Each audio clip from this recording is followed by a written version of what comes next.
Hello, welcome to the Theology Pugcast. It's great to have you for this episode, and we've got a special guest today. We're going to let him introduce himself in a moment, but just to remind you, if you are an ongoing listener, and just to tell you, in case this is your first time listening to the show, who we are. I'm C.R. Wiley. I'm a pastor, and I serve a church in the Pacific Northwest right outside Portland, Oregon. No one can believe it, but that's the truth. And I've written a number of things, and I'm a senior editor at Touchstone Magazine. Tom, how about you? I'm Tom Price. I teach theology, Christian ethics, Gordon Conwell Theological Seminary, and I serve a church in Connecticut. All right, Glenn. I am Glenn Sunshine. I am a professor emeritus of Renaissance and Reformation history at Central Connecticut State University, senior fellow at the Colson Center for Christian Worldview. I've got my own ministry, Every Square Inch Ministries. I've written a bunch of books, and right now I'm writing mostly on Substack. All right. Josh, great to see you. And why don't you fill our listeners in on who you are, just in case they don't know? Sure. My name is Josh Herring. I'm a professor of classical education and humanities at Thales College in Wake Forest, North Carolina. I'm a long-term reader of humane letters and did my doctoral dissertation at Faulkner University. I finished in 2023 and ended up writing on C.S. Lewis and gender theory. And so over the last couple of years, I've done a lot of stuff with classical education and helping to form teachers to help them better understand the tradition that they're asked to teach and then gain the knowledge that they need to teach. So I've been a somewhat, I don't want to say long-term listener to y'all's show. I think I found out about the podcast about a year ago, and y'all have been in my regular rotation. So it's quite an honor to get to join you all today. Oh, it's glad to hear that. The episode that hit this week, the day we are recording, was our 365th. Oh, yeah, pretty crazy. Amazing. And Glenn, I have to say, I did not realize you had such an impressive beard because I always listen to you guys. I don't watch your show. It's a marvel. It is a marvel of what's the name that begins with an H when it comes to Hirsute? That's it. Yeah. Anyway, we want to talk about something that you're publishing. It's a book entitled, if I remember correctly, Sons of Adam and Daughters of Eve, which, of course, is an allusion to Chronicles of Narnia and what's going on in that. Can you fill us in on the book and the nature of the project? Sure. So the full title, it maybe answers some of that, is Sons of Adam, Daughters of Eve, C.S. Lewis's Images of Gender. And the project was kind of born out of encountering a high school leader who really made a decision about letting a female student use the male bathroom. This was back in kind of the early days of that, and 2021, somewhere in there, pretty close to COVID. And I was struck trying to articulate my sense of how wrong this was to a coworker who is my superior and is not. We didn't share a lot of the same foundational beliefs or values. I was trying to figure out how do I articulate this in a way that does not require me to go back to read Genesis 1, 2, and 3 with my boss. And I kind of sat on that for a couple of years. And then when I was looking for a dissertation topic, I landed on Lewis. And I read Paralandra and got to the really confusing, trippy section about gender at the last 10 pages or so. And I hit these lines about gender is more real than sex. And I was like, wait a minute. Yeah. It's now 2022. Is Lewis somehow is he presciently paying attention to our discourse? I spent a year kind of trying to untangle that. And then the book is the result of that untangling. Chapter 1 is all about kind of digging into kind of the modern view of gender and then setting up Lewis as the counterpoint to that. Right. So the passage that you're referring to in Paralandra, if I remember correctly, has to do with what is it, the Eldilla? Is that what they're called? That's right. And the worlds. So Venus is feminine and Mars is masculine. And if I remember correctly, that's the situation that you're talking about, that scene. Yeah. That's right. Can you describe that for our listeners who maybe haven't read Paralandra? Sure. So Paralandra is the second volume in a trilogy that C.S. Lewis wrote. He published it in 1943. And it came right after he had, in 1942, he had published a preface to Paradise Lost. And Perelandra is kind of Lewis's attempt to sort of do his version of Paradise Lost, but fix a couple of flaws that he thinks that Milton fell prey to. One of those, so as part of that's situated in this broader trilogy that is sometimes called the Ransom Trilogy or the Cosmic Trilogy. And in that trilogy, Lewis has each of the planets be governed by a planetary spirit he calls an Eldilla, or the singular is Eldil, the plural is Eldilla. And the one that you meet in the first volume his name is Malacandra. He rules the planet Mars. And the second volume takes place on the planet Perelandra. At the end of Perelandra, where the two humans or Perelandrians, Tor and Tenedril, the Adam and Eve figures of their planet, they have overcome initial temptation. They succeed where our Adam and Eve fell, and the governing spirits want to honor them. So Malacandra and Perelandra incarnate on the planet's surface, and they ask Ransom to sort of help them assume an image that will not terrify the Tor and Tenedril. And so Ransom's, if you can kind of imagine, Lewis describes the scene as like, every time I read this, I think of that passage in Ezekiel where Ezekiel's trying to describe like wheels spinning within wheels, and it's clearly an indescribable scene that it really maxes out poetry. And so Malacandra goes through these series of images. Perelandra goes through a series of images, and it's in that context that Ransom, in describing this to Lewis, the character who's narrating the story, says that's when I saw the real meaning of gender. And and when I'm writing about this, I usually focus in on the eyes. That's the easiest place to see it, where Malacandra's eyes are gazing outward as if towards an ancient foe, but Venus's eyes are going inward, and her eyes are thrumming with life. And on top of that, Lewis layers all this different imagery, where Malacandra is like a warrior holding a spear, a very phallic image there, standing at the threshold. Whereas Perelandra is within, and she is the source of life, and she's connected with water, with moss, with vegetation. And it's in these different images that Lewis is really trying to convey the sense of the masculine and the feminine. And I argue kind of that what I think Lewis is really doing in that moment is essentially building a Neoplatonic vision of gender, where gender is the idea that's present in the mind of God. And it's a way of describing the relationship to God, where the masculine is moving outward from the source of being, the feminine is receiving that source of being. And Lewis explains all this in his prose essay, Priestesses in the Church. It's part of his argument for why a woman can't actually be a priest, and has nothing to do with her pastoral capacities or sensibilities. It has everything to do with the fact that the priest represents God, who is the ultimate masculine. And so Lewis says it's no solution to have one who is not masculine at all to then represent the masculine. So this, for Lewis, is really the essence of what it means to be masculine, is the outwardness and the strength and virility. But then the feminine is the receptivity of that.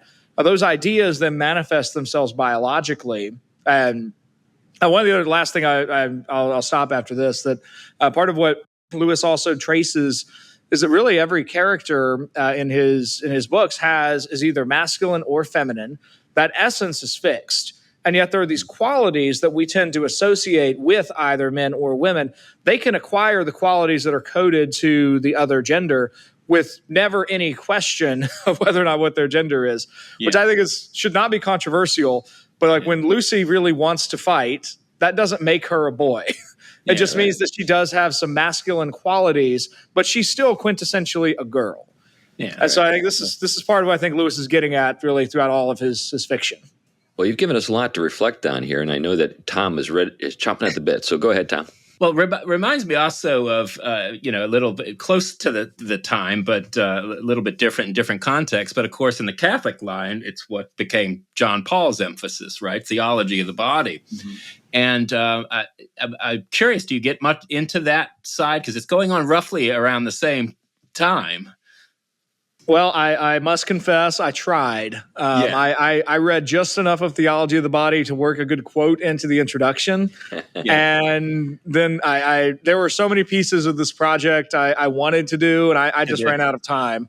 Because So I didn't do a good job integrating John Paul II. Yeah, well, there's always, as we always say, there's always a second book, but it usually gives you fruit. But I think what's curious is the way both saw many years before it hit the streets, and from different sets of context. I mean, John Paul's dealing with, of course, the issues in philosophy, and of course, he's seeing the effects of sort of Marxist ideology wreak havoc on Poland, right, and the human being kind of losing its definition and connectedness.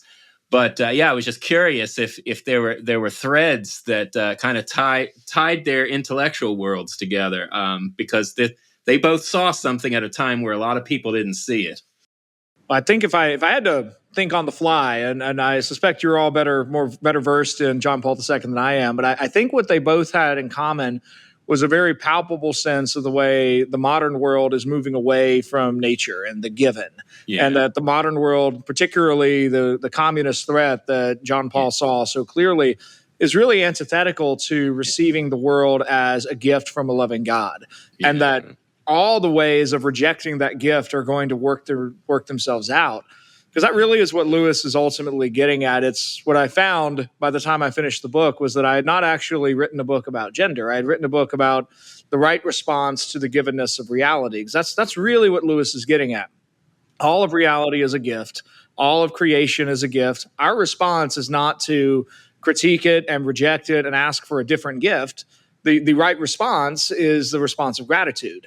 And I think that would fit with John Paul II's vision as well. So this obviously runs very counter to kind of the ethos of the modern world, but especially the academy, where this is all just kind of a word game, or just an agenda that's being pursued by guys like us, heterosexual men who just like to boss people around and control them. And we've reserved for ourselves this active role. And of course, women are being sort of pigeonholed and boxed into this sort of receptive role. But the rejection of God's gifts goes all the way back to the beginning, even in the Christian faith. I mean, we see that it's like the garden, right? So we shouldn't be too surprised that that folks are still rejecting reality as it's given. So in terms of your own work, Josh, it sounds like maybe the very opening of the book is where you're dealing with that. I think so. I think this fits what you were just saying. That part of what the first chapter is really getting at is trying to set this in terms of really being about what myth are we believing? Because that's really central to Lewis's work. He, in the Ransom trilogy, the first book opens with a rejection of the myth of space. That's why most folks who get into Lewis really quickly. I learned this from Dr. Michael Ward, who he didn't actually slap me upside the head. He just did that verbally, as he's very good at doing. When I called it the space trilogy in his presence, he very quickly corrected me. Because Lewis has Ransom and gives this whole speech about the myth of modernity that's all comes through the mythology connotated by the word space. That it's black, it's empty, the void, it's vacuous. And he replaces that with the heavens. I think that's really key to what Lewis is up to as an author. He's constantly looking at these myths of modernity, and he's wanting to replace those in the reader's mind. He does that. This is where he kind of works on these different registers. Sometimes, like in Abolition of Man, he's very blunt and open about what he's trying to do. But then in That Hideous Strength, he's telling a story that does the same thing. Yeah. I think our modern myth that I see Lewis trying to undo is best understood by way of Simone de Beauvoir and Judith Butler. I mean, both of those, I take Simone de Beauvoir as the beginning points of radical feminism, and Judith Butler as at least a contemporary endpoint where de Beauvoir is she's developing a myth of womankind. And she's wanting to show that woman is made, not born, is her line from the Second Sex. And that really the essence of freedom is rejecting anything that would constrain a woman. And particularly for de Beauvoir, that means all women need economic agency. So they need jobs and income, and they need sexual freedom on par with men. So my favorite passage to bring up is for people who like Simone de Beauvoir is to ask them, do you really think we need an equal number of male prostitutes to service women? Like, is that the way we get a healthy society? Because that's what she's advocating for. But Judith Butler takes, in the beginning of Gender Trouble, she directly links her project back to de Beauvoir. And so she's trying to kind of carry it even further. And she looks then at gender as a script, and her myth is really to suggest, because she never actually claims anything, at least the writings from her I've read. She just asks lots of questions, and the questions all suggest that you ought to be courageous. A courageous person is going to create his own script, and so gender is a script that society has handed you and expects you to fulfill. And a coward would just enact that. A truly courageous person is going to write his own script and create his own gender, is sort of the implication. And so I think that's really what Lewis gives us such a better avenue to understand what it means to be made man or woman. Right. By the way, just so our listeners know, we actually interviewed Michael Ward, and we did so actually in C.S. Lewis's house in Oxford. So we're actually at the table there in their dining room. Yeah. Yeah, and he made those very points that you made. Anyway, go ahead, Glenn. I know you were going to say something. Yeah, it seems that this question operates on so many different levels. On one level, it's a metaphysical question. On another level, it's a social question. And on another level, it's a linguistic question. And particularly the first and third of these were areas that Lewis really specialized in. So I just think that this is because of that, I think that this is a really interesting direction for opening up a lot of Lewis's thought, as you pursue the metaphysical or the linguistic elements of this. And then the social ones follow from there. Another thing I'd like to just note is that feminism has practically no social vision, in the sense that it's entirely about this heroic pose and self-definition.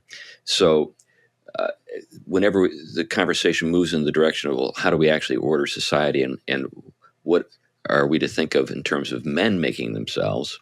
What if all the men just decide, well, no, we just like the way it's always worked, and we're just going to stick with that?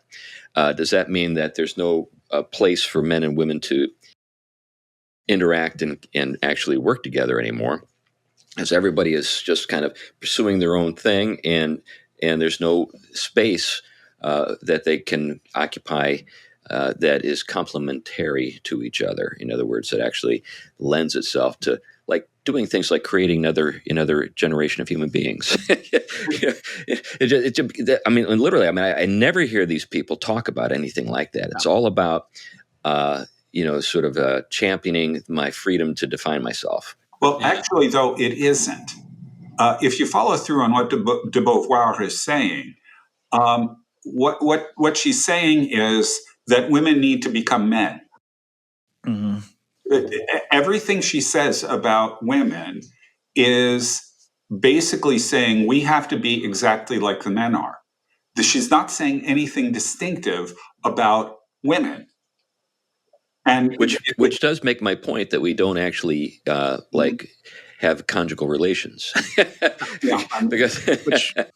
Which is that is the opening problem of That Hideous Strength. And you've got the third novel in Lewis's Ransom trilogy. You've got Mark and Jane Studdick, who are 1 year married, and they are having sex, but they are intentionally contracepting their union. And they're doing that because of relatively banal modern conceptions of the good life. Mark is chasing his version of tenure as a fellow at Bracton College, and Jane is writing a derivative dissertation on Donne that no one wants to read, and she's bored by. But they both have this idea that they have to move further in their careers before. And it's not really a career for Jane. It's just getting that achievement. And really, they spend the whole novel learning to become they're apart from each other over the course of most of the novel. Mark has to learn to become a better man. He has to learn to become stable, which requires actually finding moral rock bottom. And he finds that in the heart of the National Institute for Coordinated Experiments as they try to corrupt him to the greatest extent. He discovers that actually in the moment of worst corruption that there must be something that they're trying to corrupt him away from. And he actually wants that thing.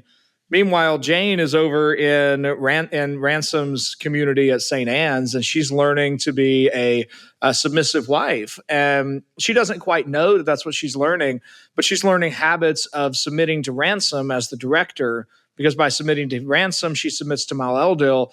And at the very end, she learns that actually she's been learning this whole time how to submit to her husband, and but then Lewis resists the temptation to be overly simplistic and kind of, I want to say this the way that's not terribly offensive, but like badly patriarchal. Like he doesn't have but he actually Mark has to go into the cabin and choose to stay there, which contradicts his previous always leaving. And Jane then has to choose to go back to Mark. And they both choose each other, having a far better sense of like who they are. And that's really where the novel ends, with the healing of their marriage and the implication of the conception of the next Pendragon in the healing of their marriage. So it really, to your point, Chris, I think it does. Lewis is deeply worried about this question of like, could we actually, through modern technology and modern living, could we break the human sex drive? He thinks the answer is definitely yes. That's kind of he's got a whole subset on the usages of Solva and the moon and all this other. It's really a subplot, but it's demonstrated in Mark and Jane. Right.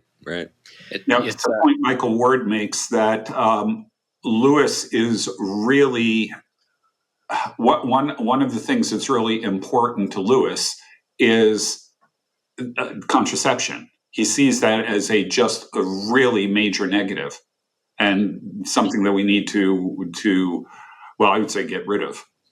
No. Yeah. I have a quick question related to, you had mentioned a little while ago this notion of course, the way he's re-mythologizing in a context in which those things have been eclipsed. And we were just doing a show on kind of ways in which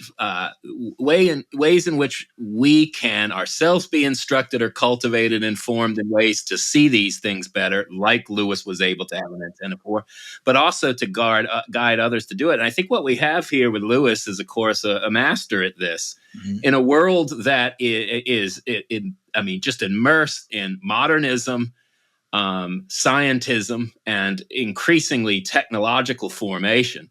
He is seeing, where this is going, but he is doing something about it with the way he knows how to do it. Could you speak a little bit more about on the way he utilizes? I mean, we could say, just like narrative theology uses, taking a tradition and reapplying it, or retrieval, but he's doing something very rich with this notion of remythologizing.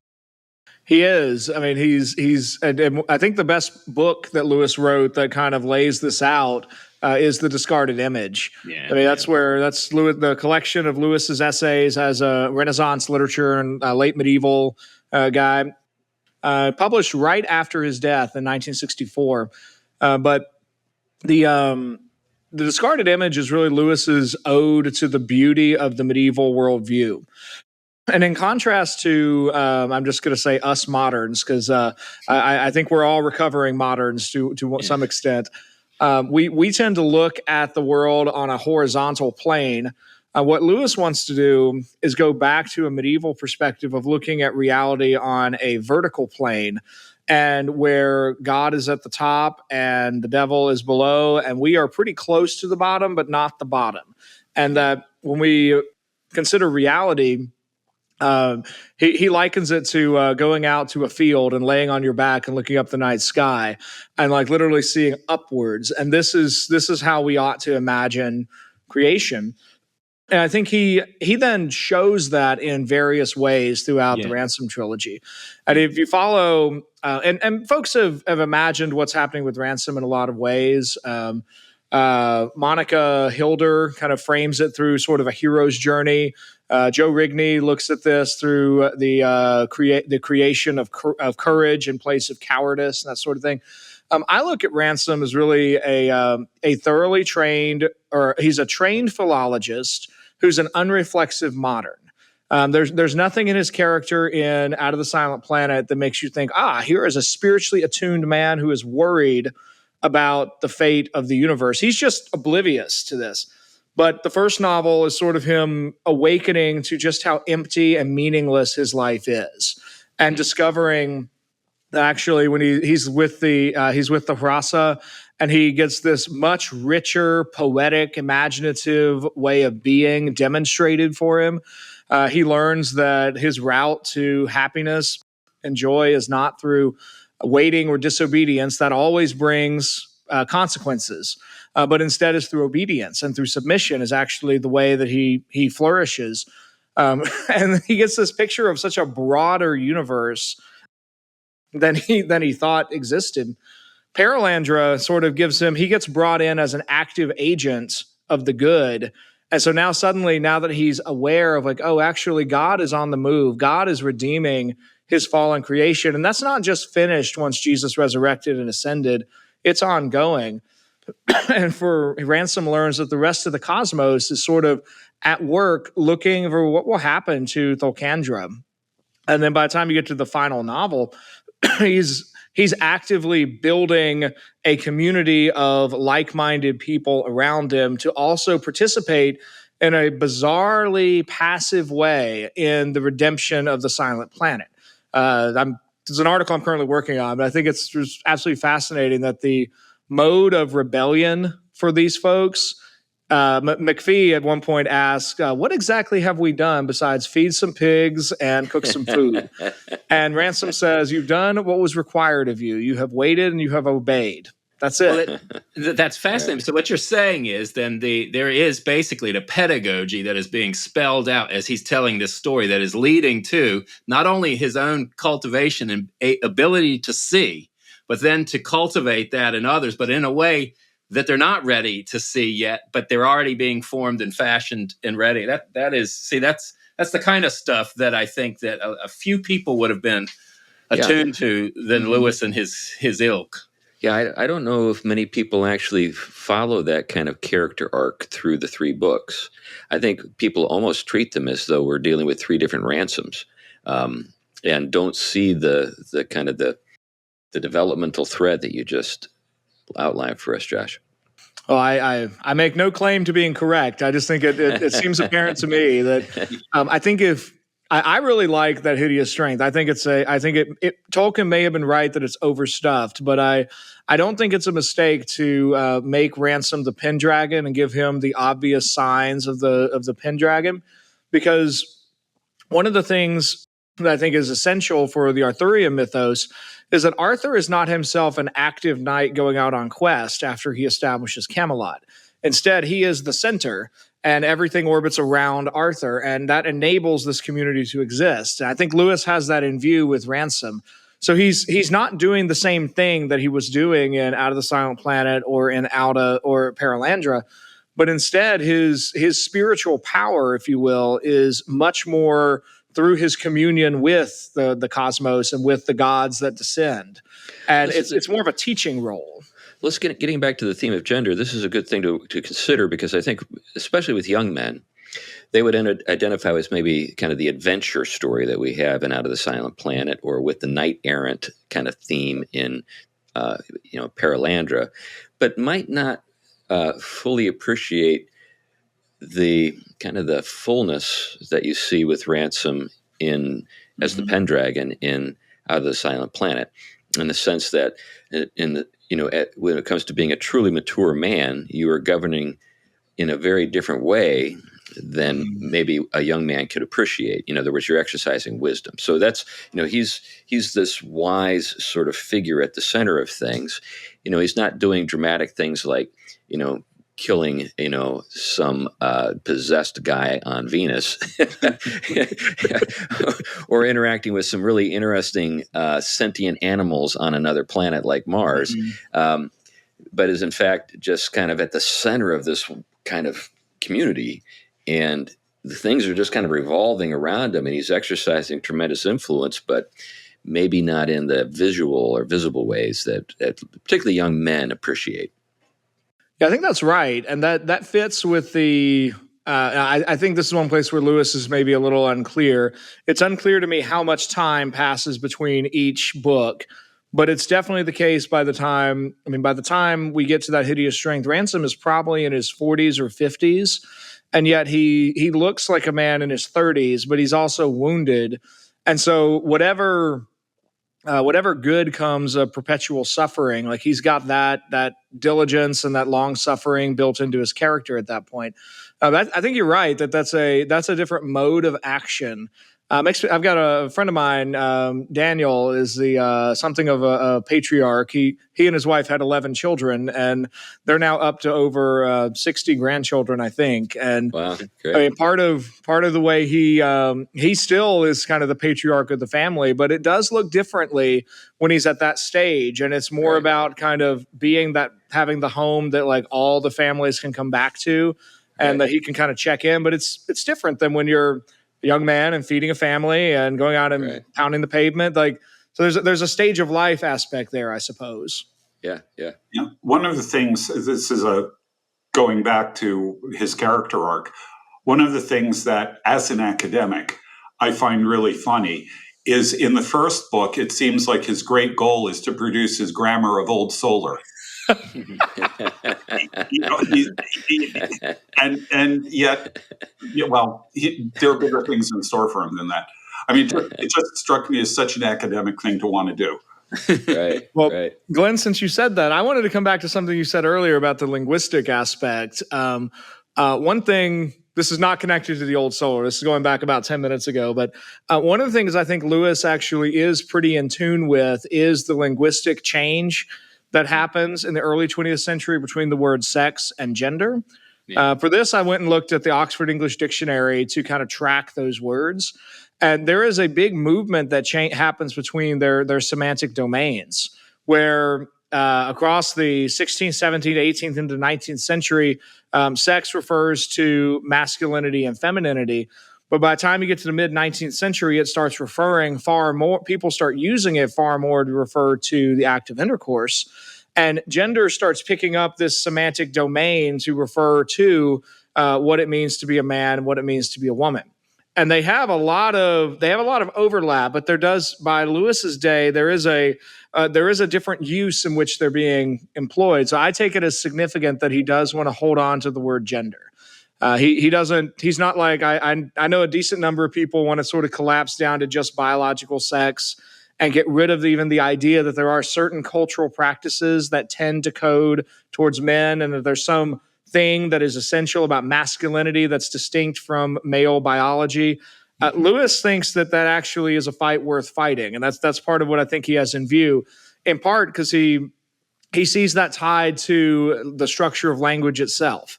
Yeah. In the same passage we were talking about at the beginning of the episode, he goes through a string of things that are masculine. Mountains are masculine. Tall, pointy trees are masculine. He has a bunch of things that are feminine. He talks about men and women are two of the things that have masculinity and femininity. But he sees these principles radiating through creation and in the very structure of language itself. Yeah. So the earlier understanding of gender would be more related to language then. Mm-hmm. So it drifts into this other, but it's lost its tether to the unseen, to the permanent things by the time we get to the early 20th century, which is why gender is used the way it is now. It's just kind of an arbitrary language game kind of thing. Yeah, and it's why, in a lot of ways, this language game sort of works in English, but it doesn't work in languages that actually have gender. Mm-hmm. Right. So for example, if you talk to most people from the Latin American world, they absolutely despise the word Latinx. Mm-hmm. Because it is. They see it in a lot of ways as an assault on their own language, because you're either masculine or feminine. I mean, that's the way the language itself is structured. Right. So related to that, it occurs to me, puzzling that there are actually people who have embraced gender ideology in Latin countries. So, there are people in Mexico who are really rabid feminists who have completely bought into the modern take on language, in spite of the fact that the language itself reflects this older way of thinking or this older way of talking. But let's think a little bit more about the book itself. So you've outlined kind of the larger project, and you've talked a little bit about sort of the situation that we find ourselves in the modern world and how we think about sex and gender and stuff. Have you found that even among people that you would have assumed would be amenable to these things because of their love of Lewis, that they are reluctant to go along with what you're saying? Well, it's an interesting thing. I don't remember this guy's name, so I'm not mentioning his name out of like politeness. I just literally don't remember his name. But I was at the Undiscovered Lewis conference at George Fox University a little over a year ago now. George Fox. That's all you need to say. The dry campus where we had to hunt for a late night party spot. That was quite the fun times on a Quaker campus. But the they had, so I thought I had this assumption in my head that all Lewis people were probably like reflexively conservative. Not that they would necessarily use that kind of language, but that if you love Lewis, you must be pretty deeply in tune with kind of basic reality, and that tends to code conservative. Well, I got there, and the first panel I went to had a man who identified as a woman who was presenting on Paralandra and Lewis's theory of gender, and had a lot of my same talking points from my book, and except he really was making the case that since Lewis believed that these categories were not fixed to biology, that they were flexible, and then he sort of twisted it to say, well, and therefore Lewis affirms trans ideology. And I was pretty heavily appalled. I mean, it was it all fit until he abandoned the text of Paralandra and then kind of wrote his own conclusion. And I've since learned that there are other folks. I interviewed one such guy on my podcast not too long ago. His name I do remember, but I won't say it here. But he's more Episcopalian and going to have just kind of bring in some more Episcopalian, I would just say theological looseness to his study of Lewis. And so there's certain aspects that he's very inclined towards and other aspects that tend to be minimized. So I think really like a lot of other areas, people's preconceived notions when they come to Lewis then shape how they look at Lewis. There is a pretty strong, the divide is clarified by two scholars who I will name who have both published on this. Monica Hilder has a gender dance trilogy that looks at gender throughout Lewis and the Ransom trilogy. She does a great job, I think, of actually reading Lewis correctly.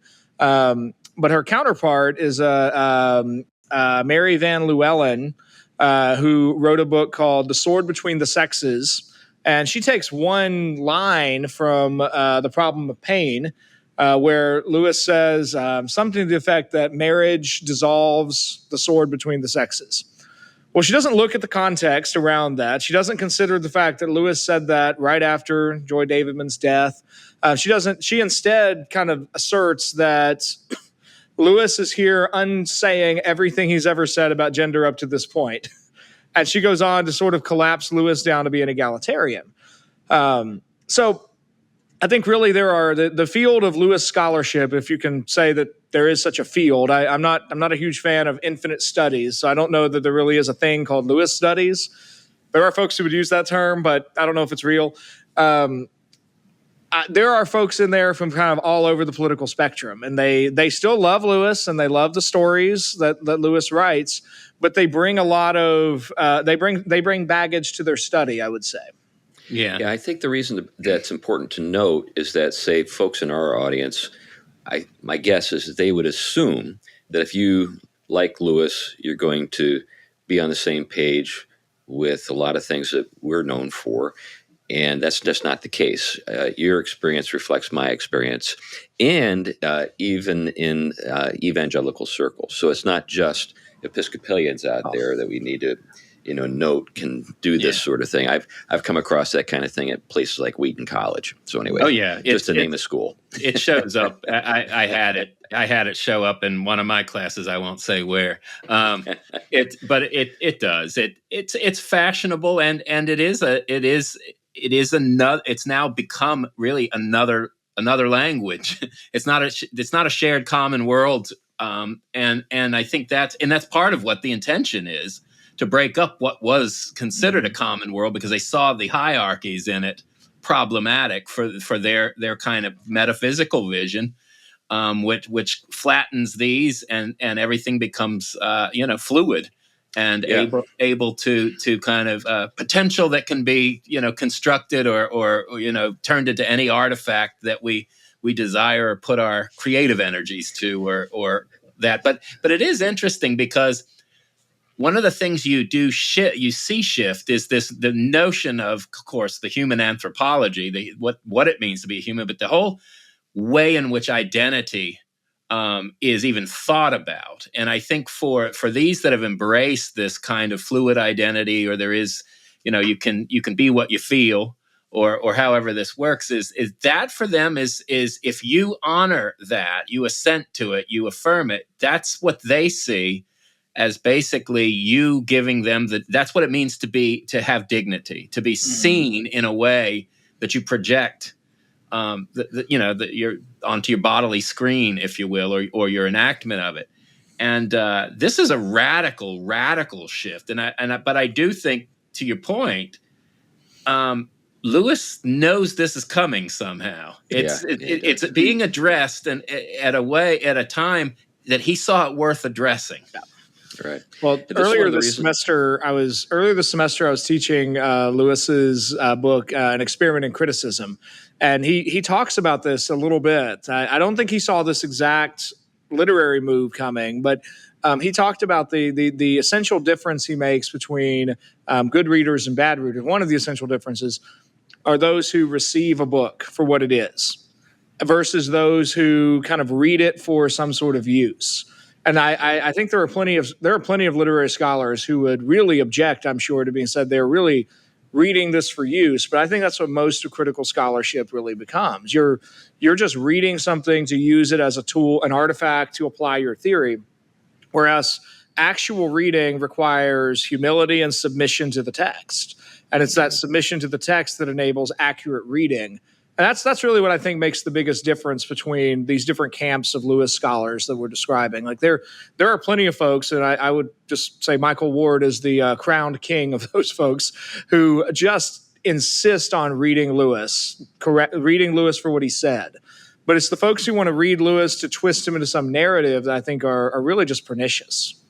Well, and we see it even with the translation of these stories, Lewis's stories and Tolkien's stories, into film. Mm-hmm. There's, I think, an agenda that's being pursued, and it's very much, I think, intended to undermine or subvert the stories themselves.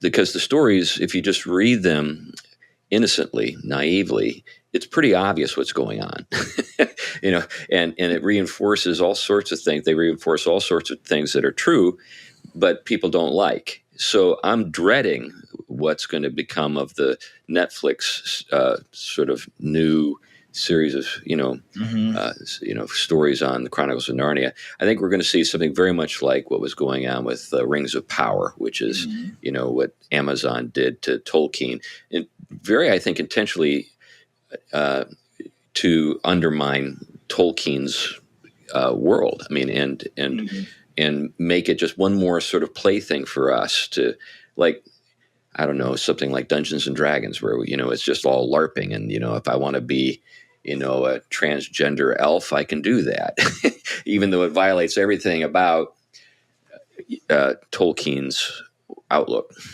I mean, the part that astounds me, I'm not shocked that Greta Gerwig is going to just warp that. That much is what's happened with so many previous great story franchises. I am really just shocked at the absolute ignoring of the economic potential for a good, faithful adaptation. 'Cause I would gladly pay $3 an episode. So if anybody at the Daily Wire is looking for something to do whenever they finish the Pendragon cycle, they should somehow buy the rights and then do a really good adaptation of Narnia. I mean, that just I think that's what's going to be necessary in the next iteration, because Netflix is going to pervert it for a whole generation of children who are only going to know whatever Netflix puts out. Yeah, so like I'll go to, as you know, Josh, I've written on Tolkien and Tom Bombadil, and I'll go to a conference and I'll ask, as I begin the talk, how many of you have seen the Peter Jackson films? And every hand goes up. And even in a setting like that, I'll ask, how many of you actually read the books? And maybe 20%. Mm-hmm. It's that bad. We just don't have readers anymore. It's just pitiful.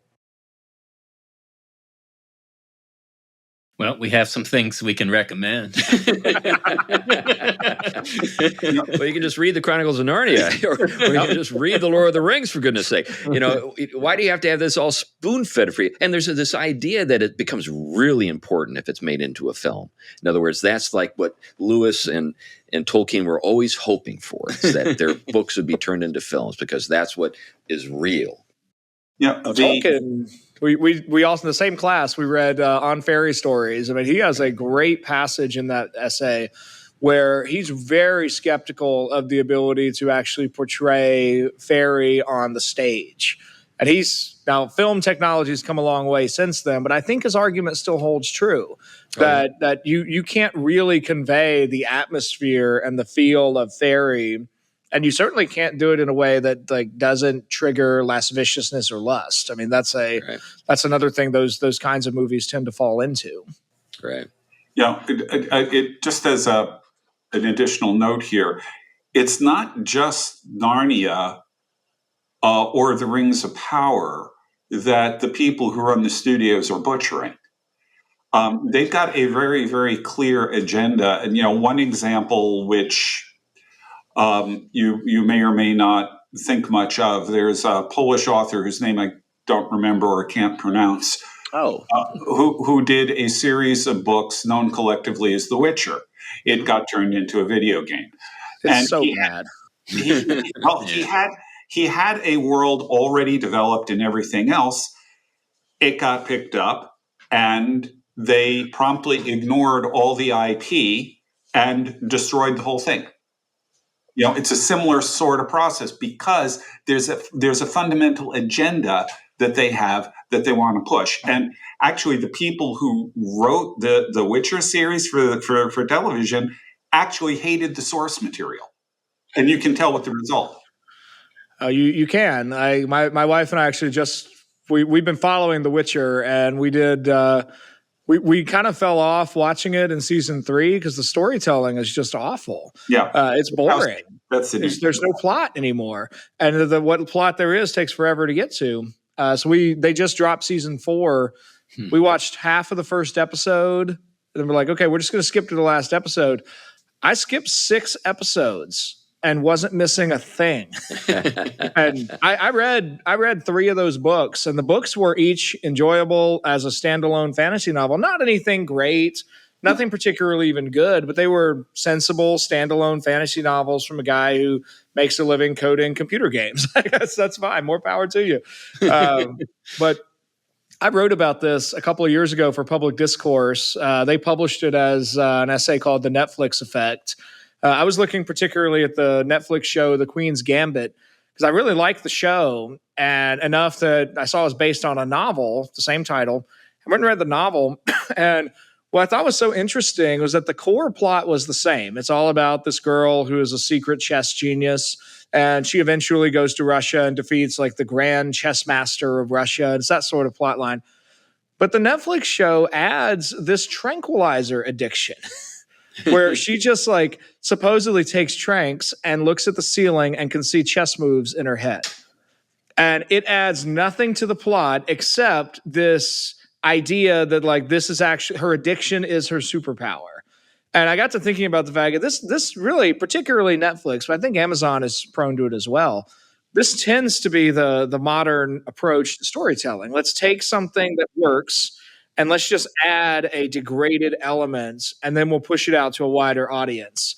So the Yeah. wider audience gets the degradation rather than the good thing that was initially picked up as somehow worthwhile. Yeah.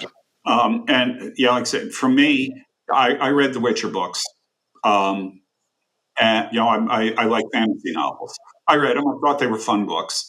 And the first season had kind of bizarre storytelling, but it was at least recognizable. Second season, it stopped being recognizable that soon. And I was I was reading this, and apparently, like I said, the the showrunners actually hated the source material. They bought source material that they didn't like so that they could do with it what they wanted to. Or you could look at Disney, what they did to Star Wars or Marvel or Indiana Jones, or there seems to be a death wish. Well, that I think too, and there's a failure, I think, for the typical fan to appreciate just how hostile the academy is, where a lot of these folks are being trained, and I think they're perennially surprised at how these franchises get destroyed on purpose. Again, there's this I think a naive confidence that money talks, but I've known a lot of people over the course of my life who, because of their ideological commitments, actually do really financially stupid stuff.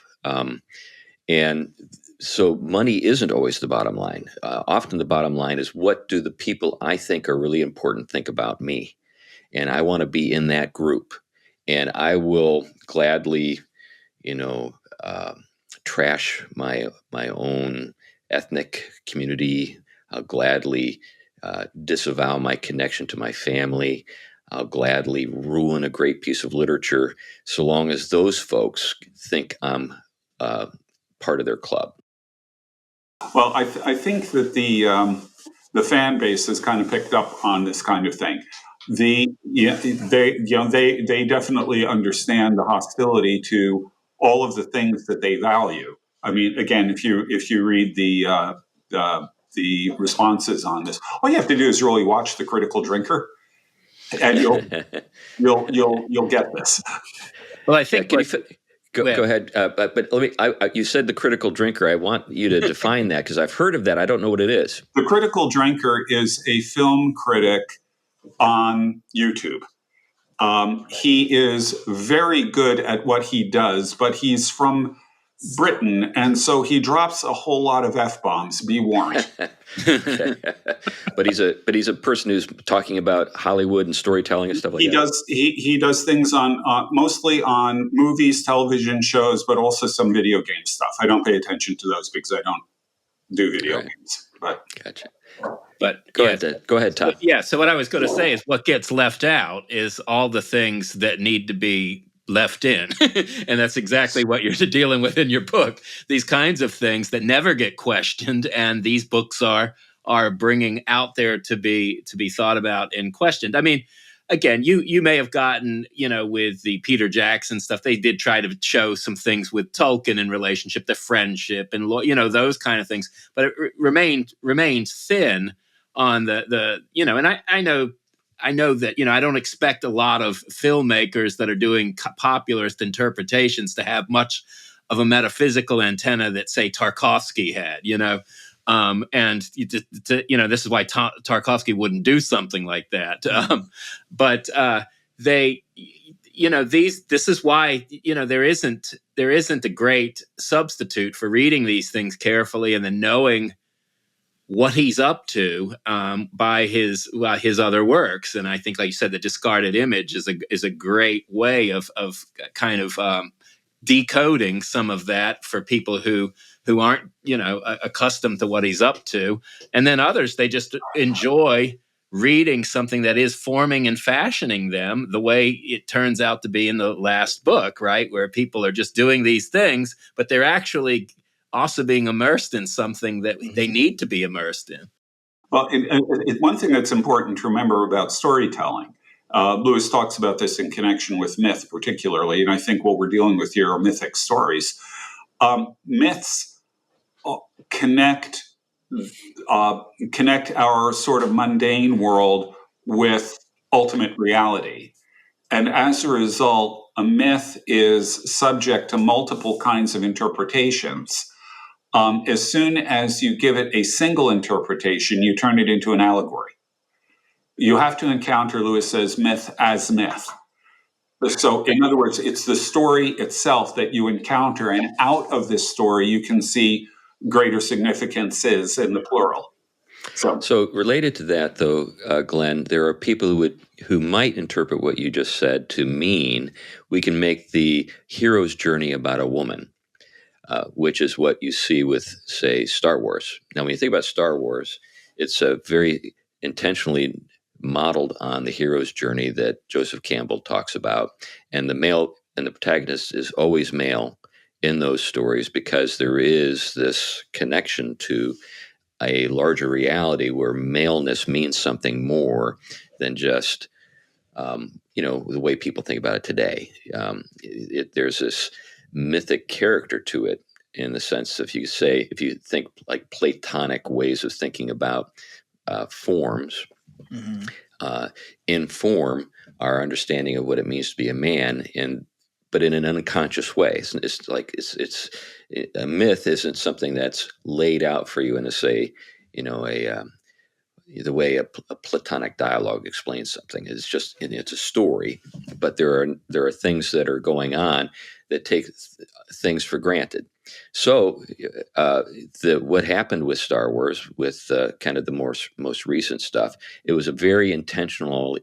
There was very intentionally an effort to make the protagonist a woman, but doing the sorts of things that we consider male things to do in the hero's journey. Yeah. Well, Lewis also said that there are good myths and bad myths. So, yeah. I would only push back on calling Star Wars is at best like a very watered down myth. I mean, the mythic quality is so far. I'm going to avoid using your show to rant against Joseph Campbell. I think Joseph Campbell did great harm to literary study by trying to just distill the myths of ancient Greece into a clear 8-point formula that seemed to lend itself to film adaptation. I mean, so I just think George Lucas is already we're too many steps removed from a really strong story. Like it was pretty easy to twist that, but even then, I mean, Disney found that it didn't work with their target demographic. Like nobody wanted to watch the new version of Star Wars. But that didn't seem to matter, Josh. Apparently, it doesn't. I think we underestimate the willingness of these people to destroy things to pursue their vision, even losing tons and tons of money. Now, you might say, well, eventually they'll come around. Well, yeah, I think that's possible.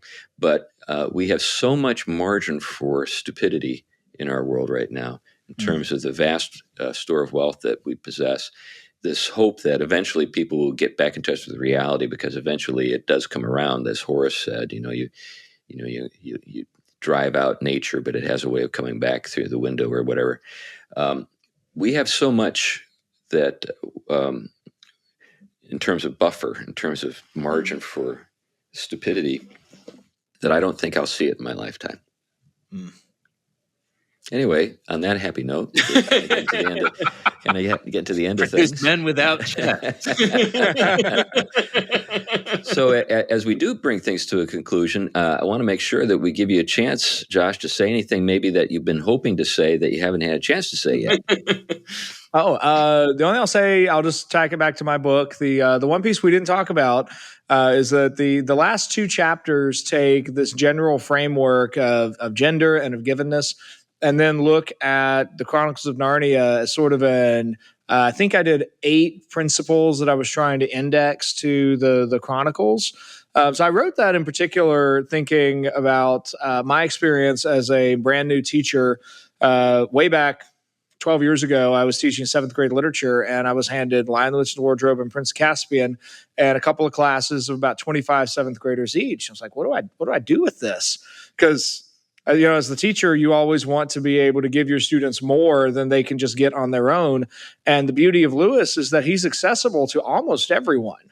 Now, there's a lot more under the surface, but the question is, if you, the teacher, have never thought about it before as like, okay, what's happening under the surface of this novel, you're really at a loss to figure out what do I do with this? Will we just read it and talk about it? You can, but I wrote those chapters thinking through, can we think through what are the positive images of masculinity and femininity, the negative images of masculinity and femininity. Where does Lewis intentionally give us a right response to the gift and a bad response to the gift?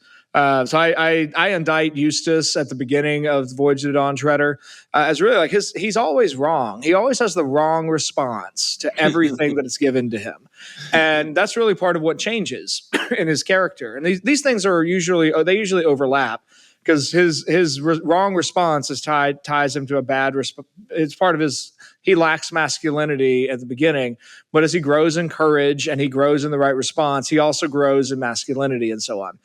So I tried to kind of, I wrote those 2 chapters thinking, okay, if anybody's out there teaching Chronicles of Narnia, which hopefully lots of teachers have opportunities to bring those in, these chapters ought to be helpful in folks who think, okay, what's something more that I can do with this, with a bright group of middle schoolers or high schoolers who will read it and will understand the plot on the first reading. Because I think Lewis does that so well, it's not hard to grasp just what's going on, but I wanted to have more to offer. So that really is the other piece we haven't really touched on. But yeah, I appreciate the chance to come on and talk about the book. And it's been really fun chatting with you guys.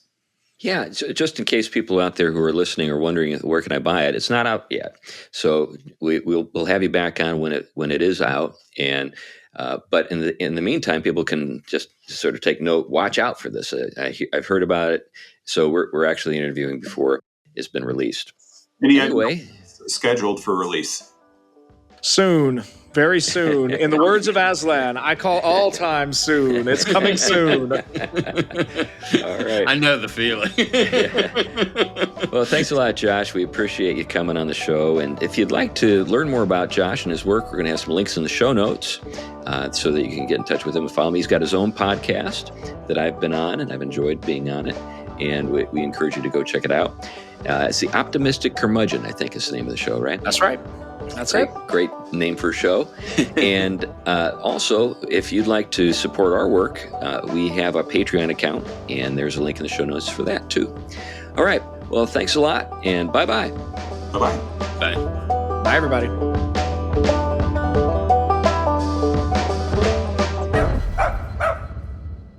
Theology Pugcast is a ministry of Westminster Presbyterian Church in Battleground, Washington. The Theology Pugcast is produced and edited by Wiley Craft Productions of Nashville, Tennessee.